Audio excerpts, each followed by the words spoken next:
Perfect for caving. Sweeney is a dirtbag caver who has sold all his earthly possessions, his house, his car, his TV, just to keep crawling through holes in the ground.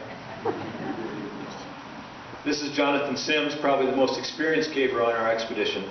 He's been caving for 30 years and has had some harrowing experiences.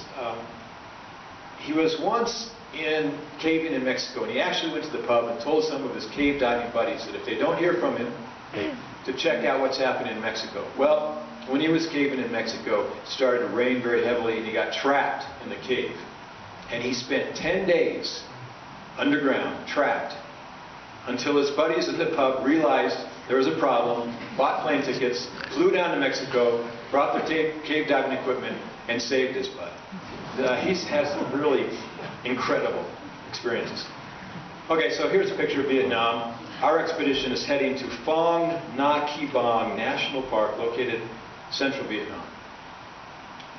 Right here, you can see that. We fly into Hanoi, take trains and buses down here. Okay, who knows who this is? Ho Chi Minh. Ho Chi Minh, thank you. Ho Chi Minh is Vietnam's George Washington, the central figure in their revolutionary wars against France and the United States.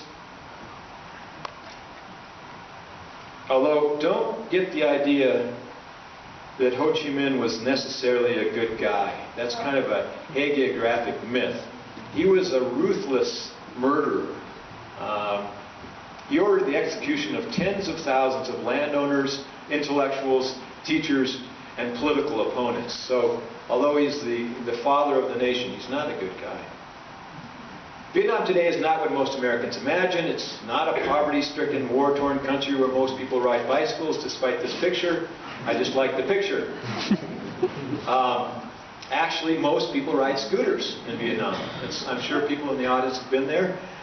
Incredibly efficient. Clinton restored full diplomatic relations with Vietnam in 1995, and the U.S. has provided about $200 million in aid in the past 15 years. Vietnam today is a vibrant, bustling country that has done an extraordinary job overcoming what they call the American War.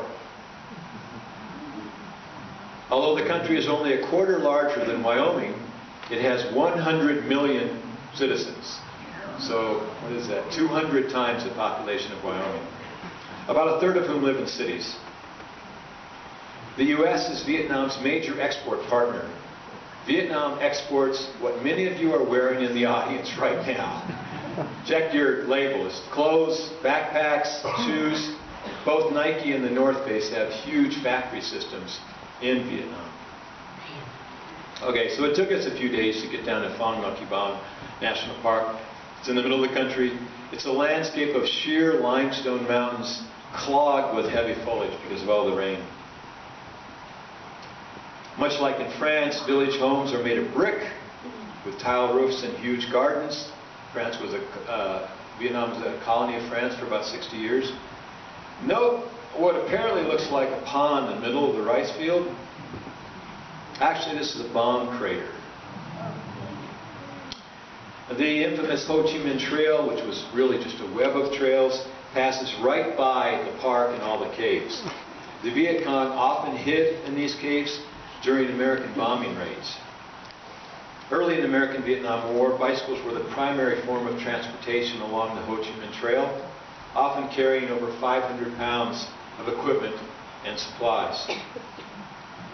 Now, I think it's important to give a little history here because it influences how people experience Vietnam. Between 1964 and 1973, the United States Air Force dropped more than 2 million tons of bombs on North Vietnam and Laos. More than was rained down by all planes during World War II. Every 8 minutes, for 24 hours a day, for 9 years, Vietnam and Laos were bombed. American bombing killed over 500,000 civilians during the Vietnam War and left the landscape pockmarked with craters. Over 3 million Vietnamese, Cambodians, and Laotians died in the Vietnam War. The U.S. lost about 58,000 soldiers.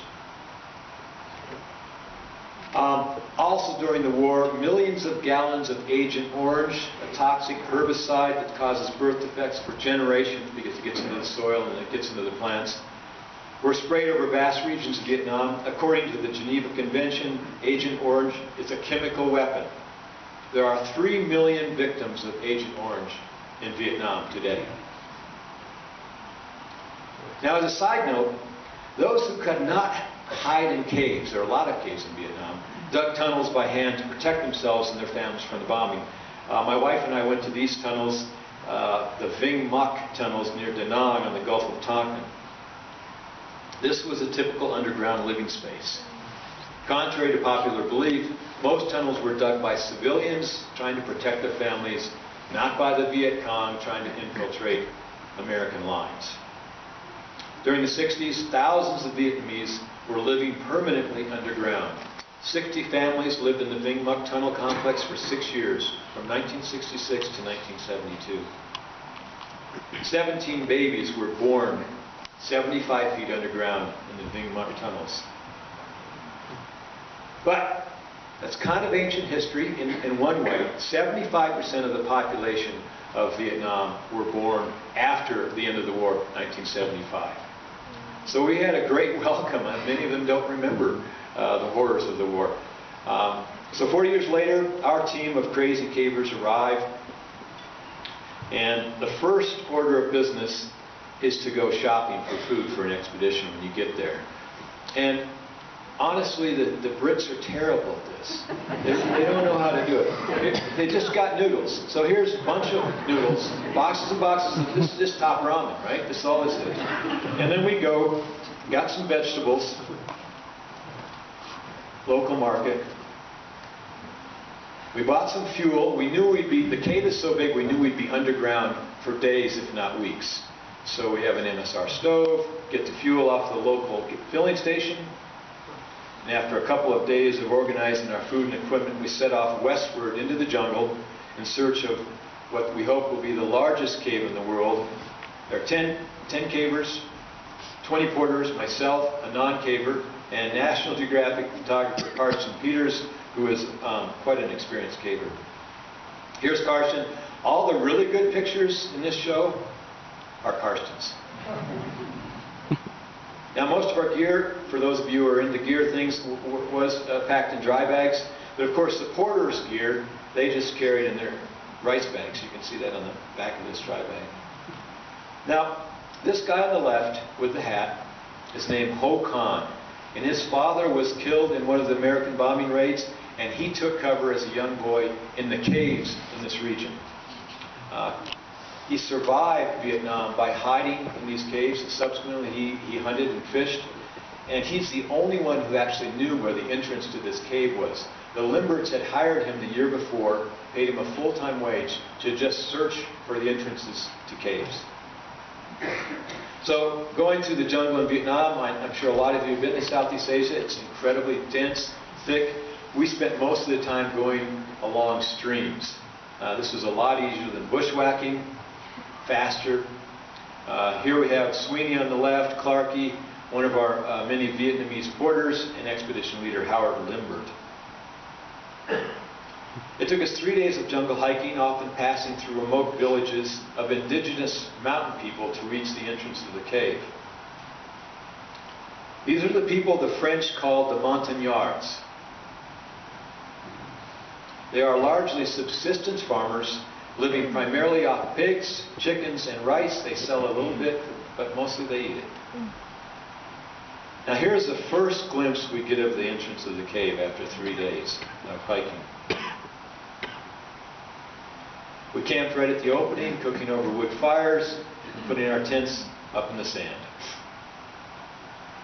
Dinner, veggies and noodles. Veggies and noodles. That goes the entire trip. This is an unexploded American bomb near the entrance of the cave. Now the next morning, Ho Khan told us that actually this cave was just a portal through a ring of mountains. We would have to cross through this passageway to get to the largest cave